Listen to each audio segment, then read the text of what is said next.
It all kicked off with a strange humming vibration, deep in the timber right behind the Three Brothers General Store. It was a sound that even Sugar, the cat, couldn't quite figure out. Old Tom Brown, a man built like the mountains themselves, grabbed his heavy walking stick. Doc Holliday, always dapper, adjusted his black frock coat and followed close behind him. Now, Cousin Rosemary wasn't about to be left out of any adventure. She snatched up a heavy lantern, its flame flickering, and took the lead, marching into the woods like she owned them. Deep down in a limestone holler, where the air was cool and smelled of damp earth and moss, they found it. It was a craft that looked for all the world like two giant cast-iron skillets welded together at the rim. The whole thing was glowing with a soft, pulsing blue light that painted the trees in an otherworldly glow. There wasn't a door in sight, but just as Sugar let out a sharp, curious yowl, a ramp slid down with a gentle hiss, almost like it was inviting them in for a cup of coffee. "Well," Tom rumbled, his shaggy beard twitching with a mix of curiosity and amusement, "I reckon it's better than hiking back up that ridge." And with that, he stomped up the ramp. Rosemary and Doc followed without a second thought.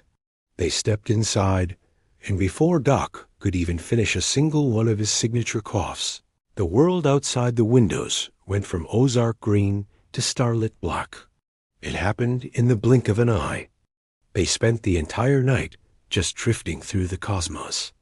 They floated past the moon, so close they could see the craters and valleys etched into its silvery surface. Sugar sat perched by the glass, her big blue eyes wide, reflecting whole galaxies like tiny swirling marbles. Doc Holliday, a man often troubled by his past, leaned on his cane and just looked out at the endless expanse. He seemed more at peace in that moment than he ever had on Earth, a quiet calm settling over his features.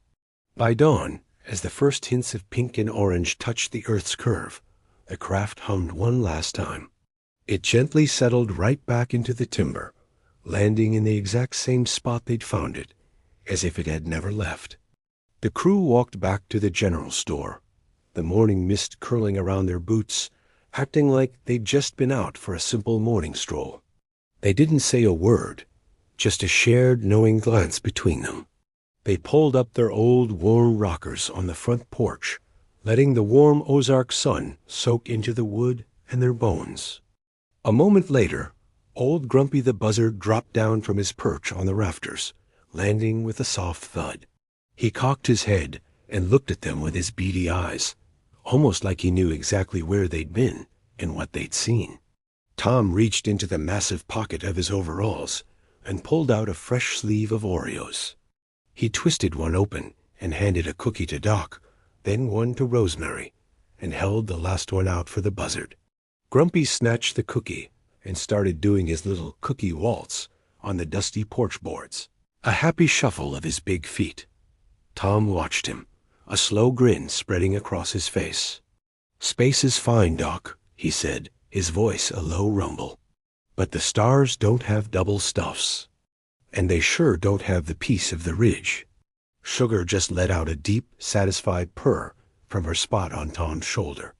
Her blue eyes were fixed on the horizon, watching the dusty road, just waiting for the next traveler to pull into the Three Brothers General Store. Thanks for listening, and don't forget to like and subscribe for more stories from the Ridge.